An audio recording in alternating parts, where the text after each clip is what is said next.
Y como siempre saludamos aquí en Sapiens a nuestro ufólogo Artur Oms. Artur, muy buenos días, ¿cómo estás? Buenos días, aquí Ferran, empezando la semana.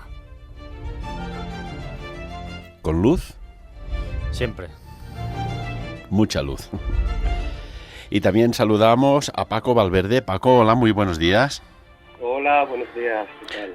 Paco Valverde, tenemos que decir que está en Alemania, concretamente en Lübeck. Es informático, programador, desarrollador de webs y va a crear un proyecto de alertas tempranas de avistamientos OVNI. Paco, empezamos por ti rápidamente. Explícanos por qué y para qué este proyecto de alerta temprana de avistamientos OVNI. Mira, pues el caso está en que he tenido 3 avistamientos OVNI en menos de un año. El primero fue espectacular, me pilló bastante de sorpresa. El segundo lo vi con mis compañeros decían que eran 4 objetos, 2 bolas blancas y 2 bolas rojas. Las bolas blancas estaban abajo, estáticas, y las 2 rojas estaban arriba, encima de ellas, moviéndose. Y el tercero, yo vivo en un ático y el ático tiene las paredes inclinadas y la ventana pues sigue la misma inclinación y yo duermo con la cabeza mirando hacia la ventana. Y vi una luz extraña que parecía una estrella. Pensaba al principio que era la estrella polar, pero empecé a darme cuenta, a fijarme bien y se veía un poquito más grande. Y eran 3 bolas, una grande abajo, otra pequeña encima y otra mediana encima de la pequeña.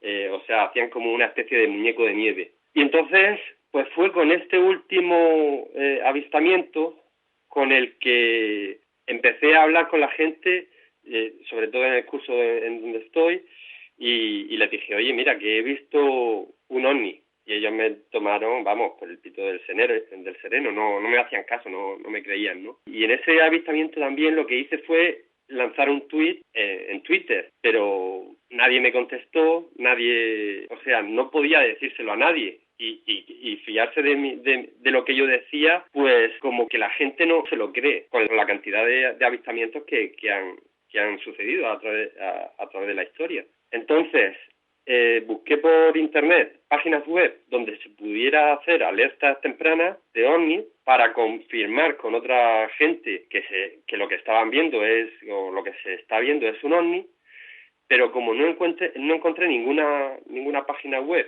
donde estuviera esa funcionalidad, esa alerta temprana, pues me puse a desarrollarla yo mismo.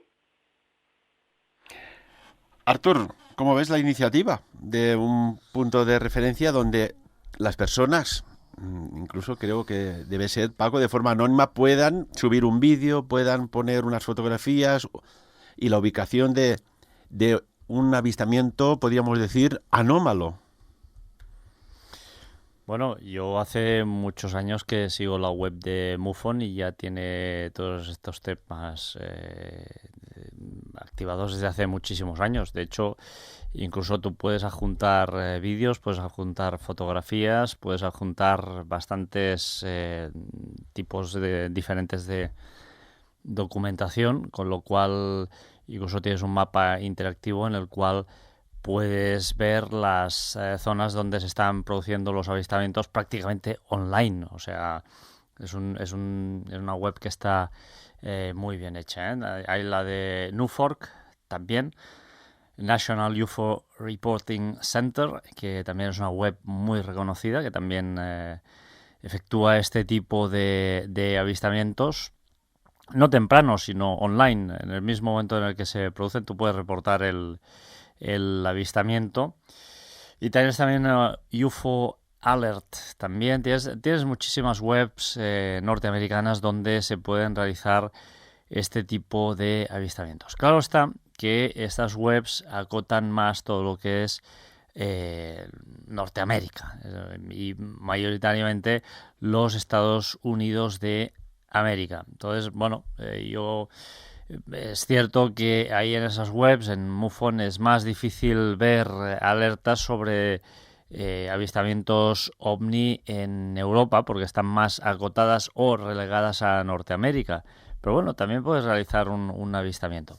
Lo cual, hombre, pues a mí me parece interesante pues que se desarrolle una iniciativa semejante a MUFON. Si no lo es, pues ya nos explicará en qué se puede diferenciar o qué interpreta por una alerta temprana, porque aquí en MUFON pues es una alerta online, ¿no? Prácticamente tú ves el avistamiento, lo puedes publicar en el mismo momento y la gente además pues puede compartir, etcétera.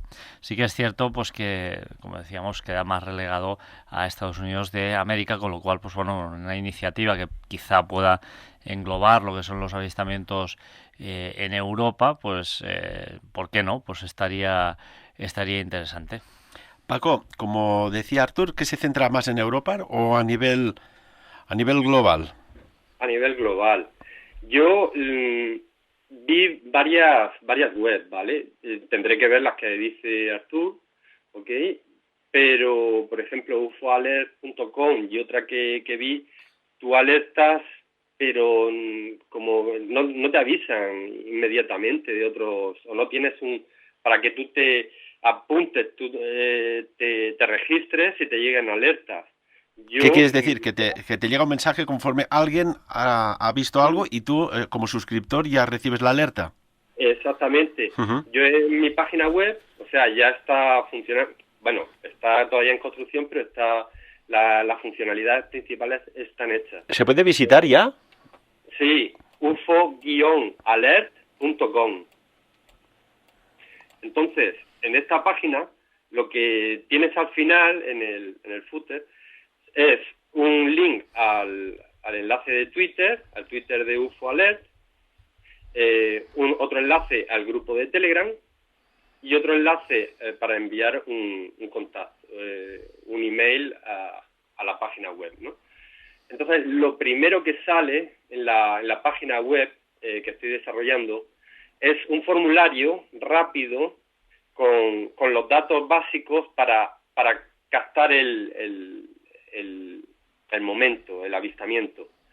Entonces, coge la hora del informe, la hora del avistamiento, si son las mismas, lanza un mensaje automáticamente por Telegram, el mensaje llega a los 2-3 segundos, coge la latitud y la longitud de la posición del observador. Esto es automático tanto en el móvil, más exacto con los datos GPS, y en la página web desde la computadora pues es una posición GPS estimada. Luego la demora al objeto, esta tiene que meterla el usuario estimativamente. El ángulo al objeto, si es menos de 45 grados, pues está un poquito a ras del suelo, como fue mi primer avistamiento, era muy a ras del suelo. El tercer dato que tiene que meter el usuario serían los kilómetros al objeto, más o menos. De todas maneras, para no seguir extendiéndonos en el tema, está perfectamente en el formulario estipulado todos los ítems que necesita, ¿no? Sí, están con el placeholder, está puesto los datos y entonces lanza el tipo de OVNI, el número, la forma del objeto y unos detalles. Recuérdanos la página web, por favor, Paco. ufo-alert.com. Bueno, ya sabéis que estos sitios de alerta temprana de tema extraterrestre, los primeros que la visitan son algunos servicios de inteligencia a ver qué se sabe, qué no se sabe.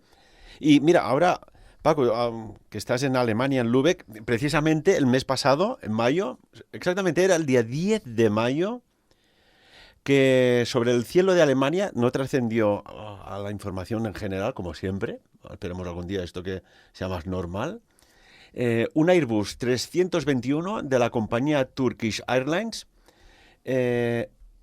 visualizó desde cabina una extraña luz, un extraño cuerpo luminoso y que, incluso el comandante, de nombre Attila Stenturk, experimentado piloto de vuelos comerciales, de pasajeros, etcétera, se quedó perplejo de un objeto que no era normal, es decir, que no era un avión convencional ni un avión militar, volteó cerca de su Airbus que estaba pilotando. Esto quiere decir bueno, que hay cosas ahí en el cielo desde tiempos ancestrales y que cada vez se va sabiendo más. El tema que nos ocupa hoy y que ya la semana pasada lo comentábamos con Arthur y JL. Qué extrañas coincidencias que cuando hay apagones de luz eléctricos, previamente se ha visualizado objetos voladores en el cielo y que todo apunta que no eran ni drones, ni aviones comerciales, ni helicópteros, ni aviones militares. Arthur, tú que estás muy documentado en este campo, ¿qué pasa aquí? Bueno, pasa pues que cada vez se está de alguna forma reconociendo que este tipo de objetos no identificados existen, que están penetrando nuestro espacio aéreo. Y tal como decía Christopher Mellon, sabemos que los UFOs, los objetos voladores no identificados, existen. Y este señor es un diputado de los Estados Unidos de América, y además es un diputado y asistente de la Secretaría de Defensa e Inteligencia, o sea que no es cualquier persona. Entonces, si una persona que tiene o ostenta este importante cargo está afirmando que los objetos voladores no identificados existen, es por algo. Yo también pienso que los norteamericanos no dejan nada al azar, es decir, si ellos han decidido de alguna forma relatar o dar a conocer todos estos datos, no es por cualquier cosa deliberada a su propio azar, es por algún motivo, algún tipo de interés tienen, ya sea económico o de manipulación hacia las personas, con lo cual es seguro que hay algún tipo de interés oculto detrás de toda esta exposición de datos a la cual pues nos han estado de alguna forma relegando últimamente. Yo recuerdo en la época de Ronald Reagan que ya hizo unas declaraciones en la ONU que vale la pena porque están en YouTube, se pueden volver a escuchar, diciendo que en caso de una amenaza alienígena, extraterrestre, de una civilización más avanzada, tecnológicamente, no quiere decir que sea espiritualmente, de que podría invadir la Tierra. Entonces, venía a decir que sería la única forma que todos los países, todos los dirigentes políticos se unieran, ¿no? Eso lo dijo el presidente de Estados Unidos. Y también hay una carta en la época de Ronald Reagan de un grupo de militares que se hace decir JMP, Justicia para el Personal Militar, que ya pedían que por favor se desclasificara y no se ocultara más esta temática, el tema de objetos voladores no identificados que surcan los espacios aéreos de los planetas y en ese caso concretamente de los Estados Unidos. Y si volvemos al apagón de hace unos días, que afectó pues a Argentina, a Uruguay y parece ser que al sur de Brasil y ciudades de Chile, nos enviaron la filmación de que poco tiempo antes del gran apagón se vio algo en el cielo, algo que parecía como naves, demasiado lumínicas y demasiado anómalas como para ser aviones comerciales. Arthur, Paco, ¿qué opináis? Mira, yo creo sinceramente que eso de si los, digamos, los ovnis crean apagones en algún sitio concreto o en central eléctrica, desde luego creo que es por la propia física del objeto. Crean campos magnéticos que son muy superiores a los que nosotros podemos crear y crean un polo, o pueden crear polos, en los que no haya diferencia de potencial en las líneas. Y entonces haya un corte en el suministro eléctrico. Yo veo muy arriesgado echarle la culpa a los ovnis de los apagones y tal, porque hay proyectos como el Blue Beam, y luego, como dices tú, de Ronald Reagan, sería unirse contra los UFOs. Y estos poderes fácticos, digamos, podrían crear, con el proyecto Bluebeam, crear un ambiente en el que parezca que son los ovnis los que están afectando a la población y de hecho estos poderes fácticos pagar para que se liquide a la población y echarle la culpa a los ovnis. Eso sería muy peligroso. Yo pienso que si los ovnis son seres extraterrestres que han navegado océanos de espacio-tiempo a la Tierra, es para observarnos, no para destruirnos. Si nos quisieran destruir, nos habrían destruido hace mucho tiempo. Ahora, como he dicho antes, yo creo que por la propia física de los ovnis, cuando se acercan a algún cable o a alguna central de tensión, de alta tensión, pues inhiben el potencial en la línea. Entonces eso puede producir apagones eléctricos. Eso no lo descarto, pero no es su intención. Si puede ser, no es su intención, su principal intención. Es algo colateral, digamos, un daño colateral, pero no creo que sea algo producido, acaso hecho, digamos. Vamos a establecer ciertas ecuaciones.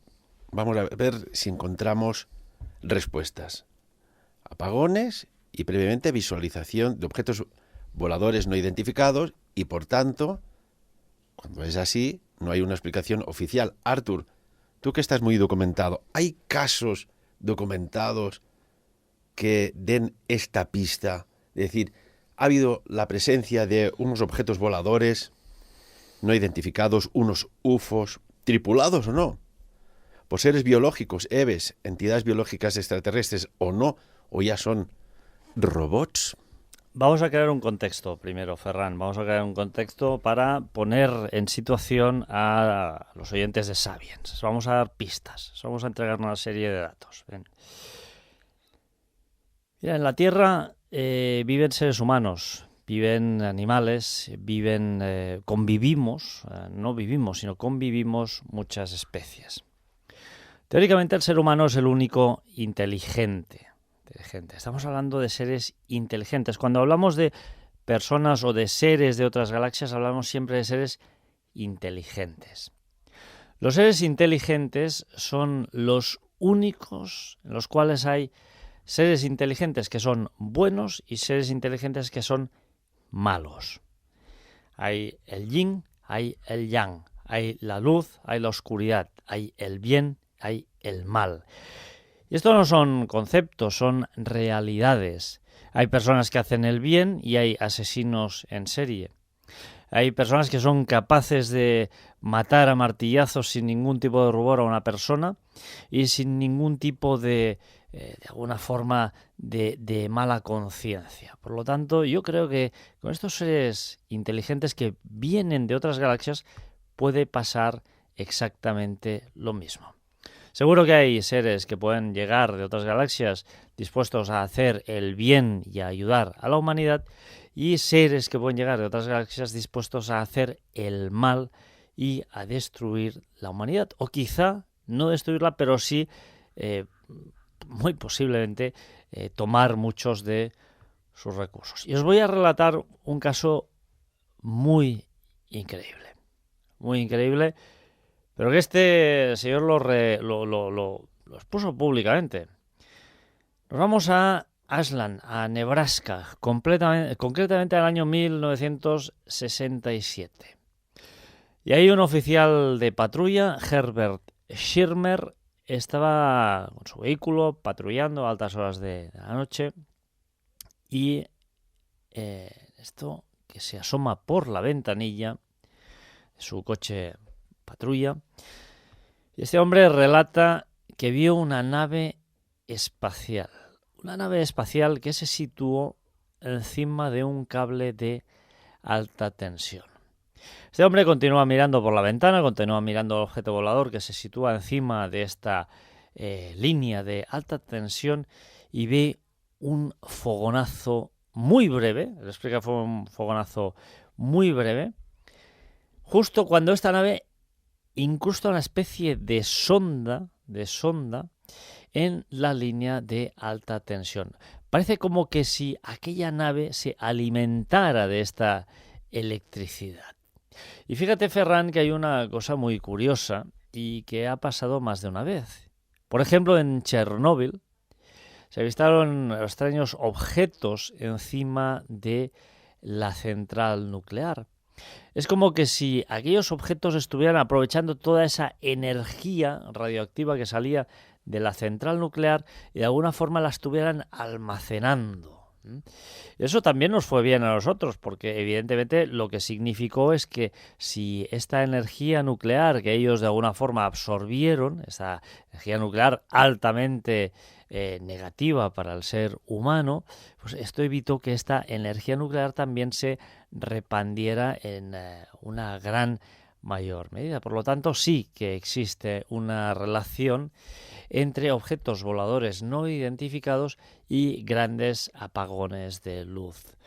Se dice que además el apagón, por ejemplo, que tuvo lugar en Ontario en 1965, recordemos que fue un apagón pues que todo el mundo achacó al fallo de una línea y que aquello pues desencadenó en unos fallos que llevaron a que muchísimas personas tuvieran esta falta de electricidad. Concretamente, este fallo parece ser que se inició en las cataratas del Niágara. Pues ahí encima de las cataratas del Niágara, justamente en esa zona, también en 1965 se llegaron a avistar unos extraños objetos surcando los cielos. Con lo cual, hombre, yo personalmente siempre digo que todos aquellos seres que son inteligentes, tal como he dicho ahora, son capaces de hacer el más gran bien, pero también son capaces de hacer el peor de los males. Recuerdo, no es que estuviera vivo, aún no había nacido, pero este apagón que acabas de comentar afectó también a Canadá, parte de Estados Unidos y Canadá. Ontario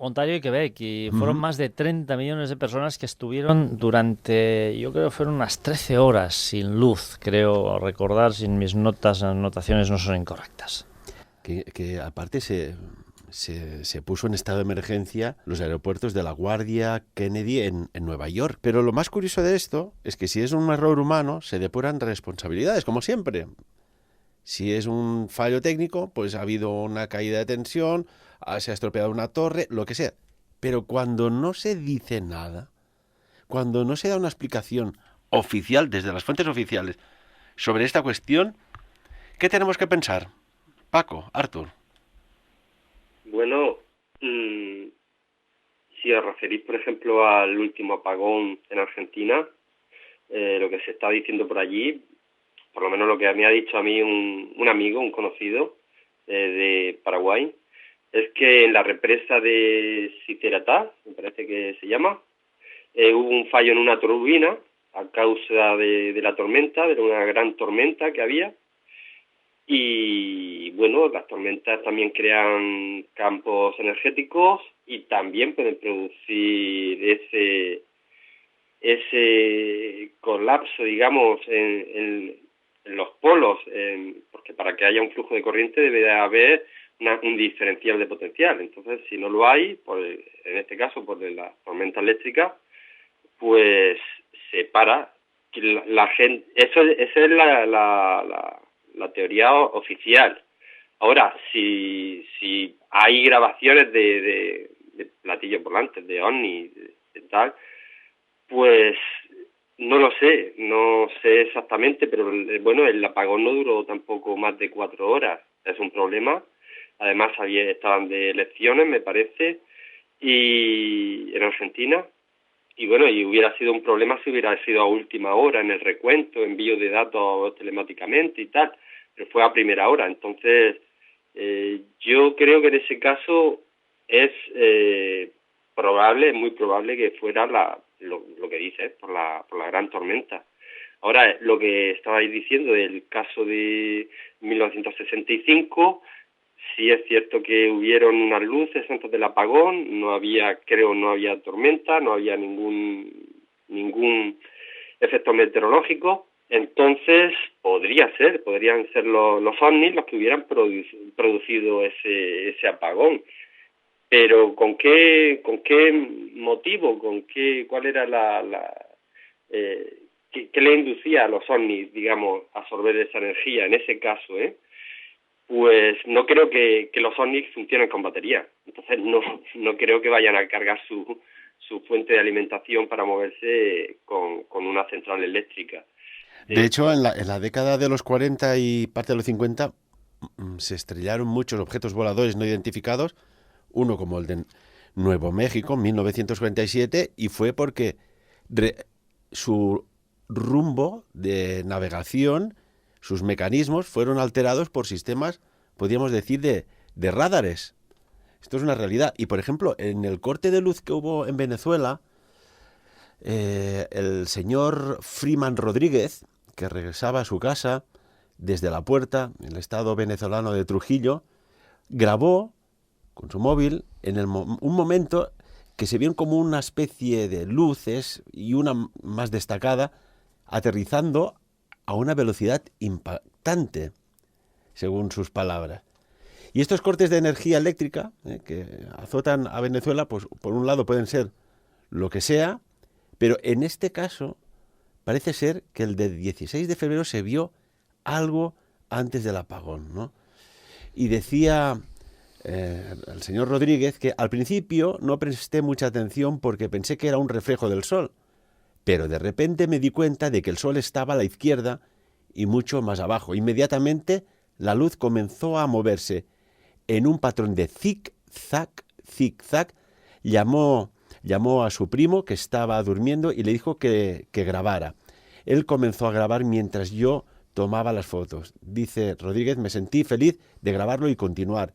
No confiaba en volver y quedarme para ver algo que no sé cómo se podría terminar. Eso está ahí. Y a veces no vemos más cosas porque no miramos al cielo.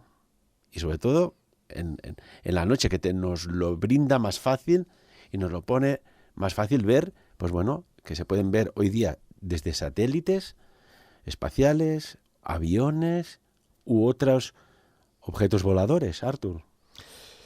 Sí. Bueno, a ver, quién sabe si a lo mejor lo están cargando la electricidad. La electricidad a lo mejor no la usan como combustible, seguramente, porque evidentemente estas naves Ion también dudo que funcionen a base de electricidad, un elemento que para mi entender está muy anticuado, ¿no? Pero quién sabe para qué puedan usar la electricidad. Lo que está claro es que vienen a la Tierra y toman ciertos elementos que nosotros tenemos y que a lo mejor pues que son más fáciles de encontrar en nuestro planeta, y a lo mejor la electricidad es uno de ellos.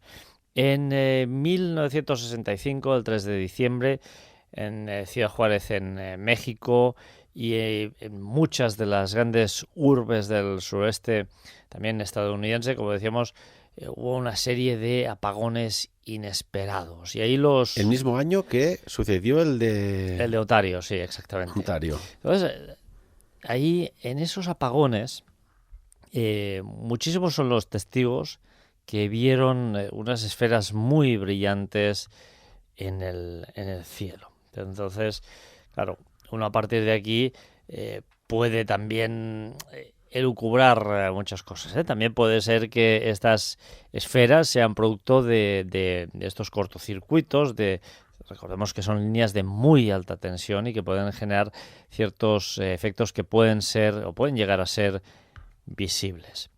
En mi caso, el caso de Venezuela en este año y el caso de Argentina, no solo Argentina, sino Argentina, Uruguay, Paraguay y ciertas zonas de Chile, lo achaco a algo mucho más terrenal. Yo lo achaco a que esto es un experimento.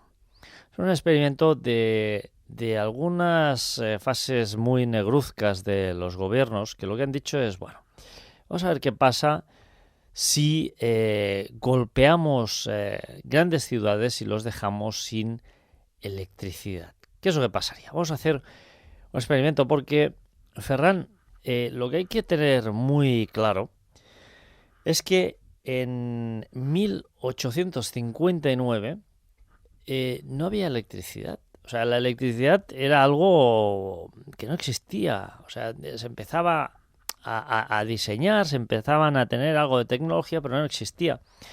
Y en 1859 tuvo lugar un efecto que hoy en día es conocido como el efecto Carrington. ¿Qué pasaría si el efecto Carrington tuviera lugar hoy en día, en 2019? ¿Qué pasaría? Pues yo creo que esto es un mini experimento que han hecho los gobiernos, porque además fíjate que siempre o normalmente cuando hay azotes de este tipo, siempre, y lo dijimos hace unos días, se perjudica a los más débiles, a los que ya de por sí están perjudicados. También vamos a admitir que las infraestructuras en Centroamérica y en algunas partes de Norteamérica no están todo lo bien que tendrían que estar, porque hay muchísima corrupción. Los contratos públicos, pues evidentemente comportan muchísimas comisiones. Hemos visto también en Andorra, también que hemos vivido todo esto de muy cerca. Y evidentemente la corrupción implica una menor inversión en aquellas infraestructuras, con lo cual pues aquellas infraestructuras acaban construyéndose con una menor calidad y también acaban manteniéndose con una menor calidad.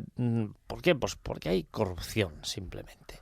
Pero, hombre, Ferran, que se quede Venezuela sin electricidad, que se quede Argentina sin electricidad, parte de Uruguay, parte de Paraguay y parte de Chile, y además prácticamente en el mismo periodo de tiempo, a mí me parece algo muy, muy sospechoso. Me parece una especie de experimento. Experimento para saber exactamente qué es lo que pasaría. Y lo que pasaría es que todos nuestros dispositivos móviles, nuestros teléfonos móviles, dejarían de funcionar. Dejaríamos de tener internet. Se instauraría un caos. Hemos visto muchas veces el apagón del 77, sobre todo en Estados Unidos, en Nueva York, en Manhattan, que desembocó en graves altercados, saqueos, asesinatos y, curiosamente, también 9 meses después un aumento de la natalidad, ¿no? Es aquello de no tener televisión.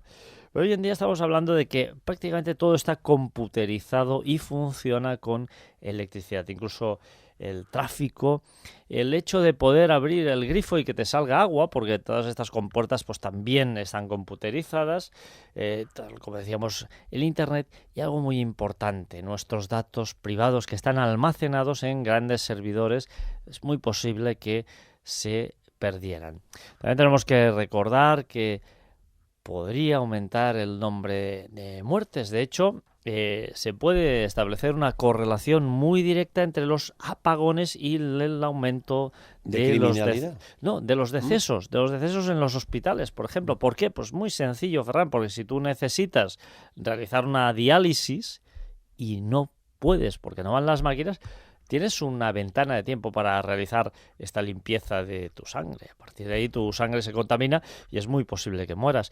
De hecho, en Argentina ahora mismo pues, las temperaturas son muy bajas, pero podría ser que en verano si hubiera pasado en verano, por desgracia allí, pues las temperaturas hubieran sido muy altas y muchas personas hubieran podido morir o fallecer de un golpe de calor, porque los aires acondicionados sencillamente no van, ¿no? No van las neveras, no refrigeran el agua, por ejemplo. Exacto. Los aires acondicionados también tienen, todos lo sabemos, una función de bomba de calor en invierno, con lo cual también se pueden utilizar en invierno y pueden servir también para suministrar calor en invierno. Y por qué no, pues también podrían significar un descenso muy importante de las temperaturas y evidentemente pues la muerte en algunos casos de personas que tuvieran una salud muy delicada. Por lo tanto, se puede establecer una correlación muy directa entre decesos y la falta de electricidad. Pero además, lo más importante, yo creo que esto es un experimento sociológico a gran escala para ver qué pasa, cómo reacciona la sociedad y, sobre todo, cómo los gobiernos pueden controlar este caos. Porque al final se genera un caos que es impredecible. Y entonces yo creo que yo ahí veo, Ferran, esto es ya una mano negra. Una teoría de la conspiración, ¿no? Sí, yo más que ovnis veo un experimento sociológico a gran escala para ver cómo cómo reacciona una gran multitud de personas frente a una gran pérdida de electricidad, porque es muy sospechoso cómo se produce, las excusas que dan y, bueno, a mí me parece muy surrealista que se queden prácticamente 4 países sin electricidad.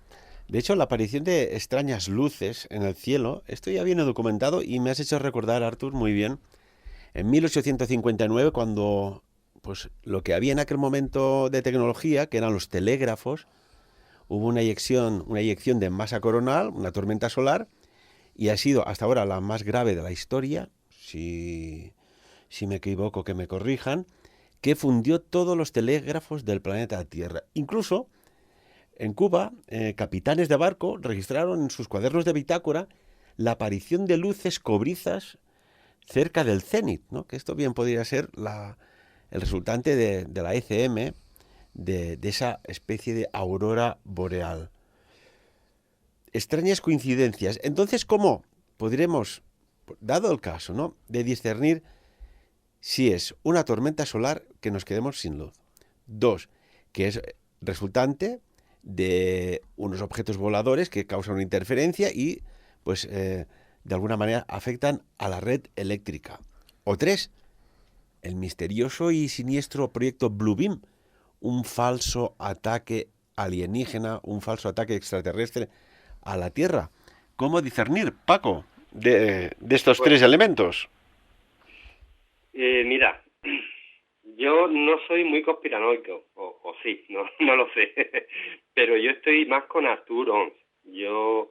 Yo creo que son experimentos, porque son sospechosas caídas de tensión, que no se da una explicación clara y rápida, porque eso debe haber gente en el servicio de mantenimiento que lo deben de verificar todo rápido, no deben de tardar ni una hora. Y luego hay caídas de servicios informáticos, como el de en ciertos momentos de YouTube, de Facebook, de Google, en ciertas zonas, de Twitter, y todo puede ser, pues sí, como dice Artur Oms, pruebas, test, para ver qué partido pueden sacar esos poderes fácticos u oscuros de esas situaciones, y cómo pueden enlazar todos esa ¿cómo diría yo? Crear una situación de caos con caída eléctrica, caída de servicios informáticos, caída de comunicaciones, caída de todo, y ver cómo ir sacar el mejor provecho, no sé con qué fines, bueno, que me lo puedo imaginar, ¿no? Sacar beneficio estos poderes oscuros. Yo al principio no creía mucho en esta teoría, pero he leído libros, he visto muchos programas y la verdad es que para mí está cogiendo mucho peso. ¿Qué opináis por ejemplo, ya que estamos en esta temática, como casi todos los lunes, de esta interrupción de comunicación que hubo desde la ISS, la Estación Espacial Internacional, en la cual la NASA cortó comunicaciones y parece ser que había una estructura, una forma de luz muy cercana a esta estación orbital que voltea la Tierra? Bueno, como siempre, máxima opacidad, ¿no, Ferran? Bueno, de hecho, la Curiosity ya grabó unas imágenes de una extraña luz que surcaba los cielos de Marte hace unos días, ¿no? Hace unos años, digamos. Claro, todas estas cosas, pues evidentemente que surcan el cielo y que no pueden ser explicadas con una explicación oficial o racional, pues evidentemente hay que taparlas enseguida. Pero mira, Ferran, te voy a dar unos datos, porque a mí el hecho de que ovnis, apagones eléctricos, y que estamos hablando de apagones eléctricos, hay una cosa que a mí me preocupa y de una forma muy, muy importante. Y vamos a dar unos datos que ponen los pelos como escarpias. Estados Unidos, 100 centrales nucleares. Francia, prácticamente 70 centrales nucleares. Japón, al borde de 50 centrales nucleares. Rusia, 25 centrales nucleares. Alemania, 13 centrales nucleares. Corea, 22. Ucrania, 16. Ferran, y fíjate lo que pasó en Fukushima, porque la central nuclear se quedó sin suministro eléctrico. ¿Qué pasaría, Ferran, si un efecto Carrington global azotara gran parte de estas centrales nucleares en Estados Unidos y en Europa? El desastre sería muy serio. Es muy posible que la raza humana tuviera un serio revés. Y es que hay que analizar más datos también, hay que analizar más datos. En 1950 éramos 2.500 millones de personas. Y hoy, en 2019, estamos al borde de los 7.500 millones de personas. Y tal como decía en un programa hace poco, creo que el ser humano es una plaga. Somos como las cucarachas. Entonces, yo creo que aquí el factor determinante es el ser humano. Lo que sobra en la Tierra somos nosotros.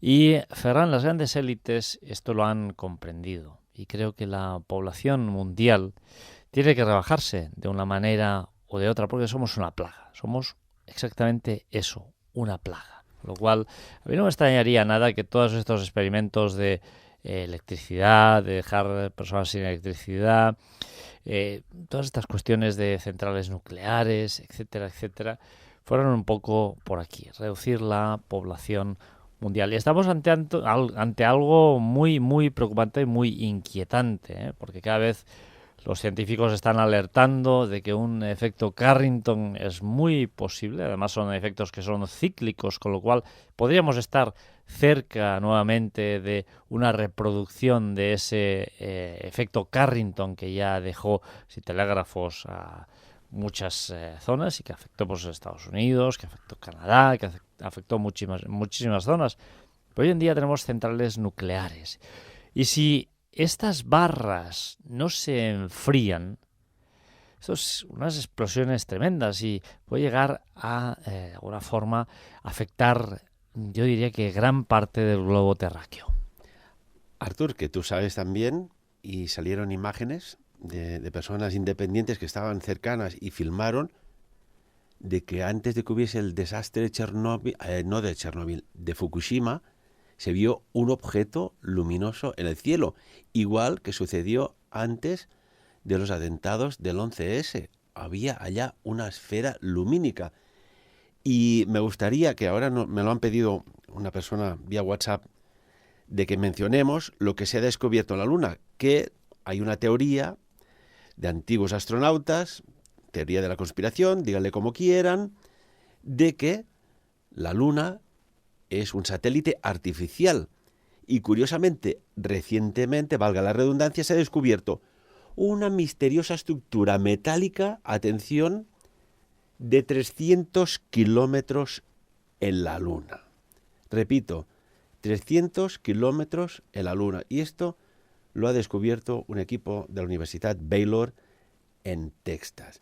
¿Estamos hablando de una nave nodriza camuflada? ¿Os imagináis, Paco, Artur?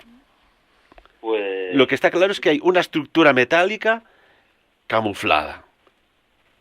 sí, creo que JJ Benítez habló en su momento de Mirlo Rojo o de un proyecto de destruir una estructura no metálica, pero extraterrestre que estaba en la Luna. De lo que serían unas ruinas, como conocemos, arqueológicas incómodas, ¿correcto?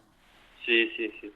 Y entonces he oído las teorías de que la Luna es un satélite artificial, no natural, y que hay más cosas de lo que se dice. Y claro, las fotos, como dice muchas veces JL o Arturón, que no se sabe realmente las fotografías que manda la NASA o China, si son reales o están retocadas o de dónde son realmente esas fotos.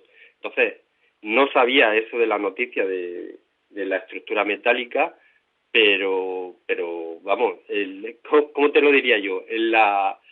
Yo antes confiaba en la NASA, pensaba que decía la verdad, pero me estoy dando cuenta que lo único que hace es ocultar y ocultar cosas.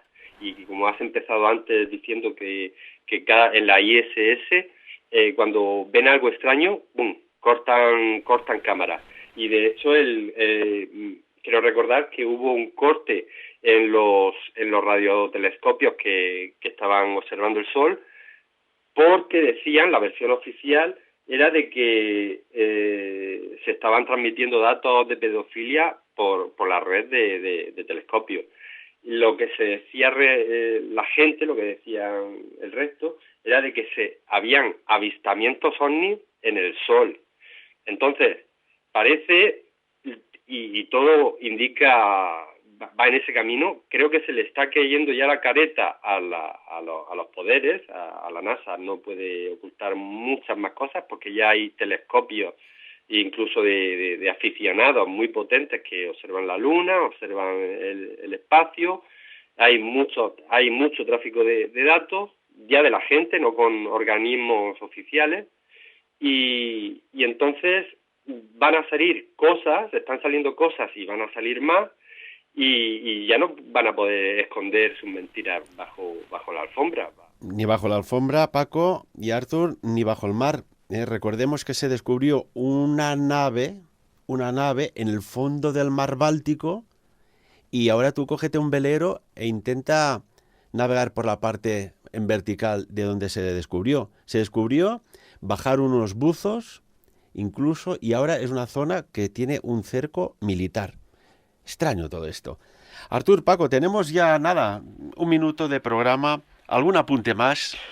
Bueno, Asimov decía que estudiando el sistema solar, la Luna es un elemento que no debería estar ahí, simplemente. Y Asimov era una persona muy inteligente, escribió más de 1000 libros y muchos de ellos pues están cumpliendo hoy en día como profecías, ¿no? Y bueno, y él incluso dictaminó inventos muy, muy concretos. No sabemos exactamente qué es lo que pasa con los cortes, si interceden o no los objetos voladores no identificados, pero ahí están, esas extrañas luces en el cielo, y han venido para quedarse, porque cada vez pues estos avistamientos son más reconocidos, más reconocibles, y los gobiernos pues ya no pueden de alguna forma ocultarlos, porque cada vez la tecnología está mucho más a mano para también poder grabarlos. Y Paco, para finalizar rápidamente. Bueno, yo creo menos en las versiones oficiales cada vez, ni siquiera veo la tele actualmente, o escucho programas como el tuyo, y la Gracias. gente es la que tiene que mover, o sea, mirar al cielo y no mirar al suelo. Mirando al suelo no puedes ver nada, y si quieres ver, y la iniciativa que he tenido es por eso, porque la gente se pueda unir y no depender de un gobierno, de algo gubernamental o estatal, de algún tipo, sino que pertenece a la gente, es de la gente, y podemos verlo nosotros y sacar nuestras propias conclusiones, no tienen por qué decirnos qué pensar. Paco Valverde, desde Alemania, Lübeck, desarrollando un sistema de alerta temprana ufológica. Muchísimas gracias por estar con nosotros. Muchas gracias a ti. Y Artur Oms, como siempre también, muchísimas gracias por estar nosotros aquí. Hoy podríamos decir lo que dijo en su momento Carl Sagan, ¿no? Nos escuchan muchas personas que no han visto ni en primera, ni en segunda, ni de comentarios, ni en tercera, pues algo relacionado con otras inteligencias. Yo me remito a sus palabras, Artur, a ver qué te parece, cuando dijo: la ausencia de evidencia, repito, la ausencia de evidencia no es una evidencia de la ausencia. Ahí lo dejo sutilmente. Artur, como siempre, un placer tenerte con nosotros. Gracias a ti, Ferran, y nada, recordar ufo-alert.com para realizar estos avistamientos. Y amigos y amigas, lo más importante de lo que aquí tratamos, que no somos políticos, Si no, intentaríamos convenceros de que tenemos la razón. No lo somos. Somos amantes de lo desconocido para darle luz a aquello que ya sucede en la Tierra, desde el campo que sea, desde sea la salud, los misterios, el enigma, la arqueología, que podríamos decir arqueología prohibida, las capacidades que tenemos dentro nuestra, aún por aflorar, etcétera, etcétera. Lo dicho, que cada uno saque sus propias conclusiones. Buenos días. Sapiens. Dirigit i presentat per Ferran Prat.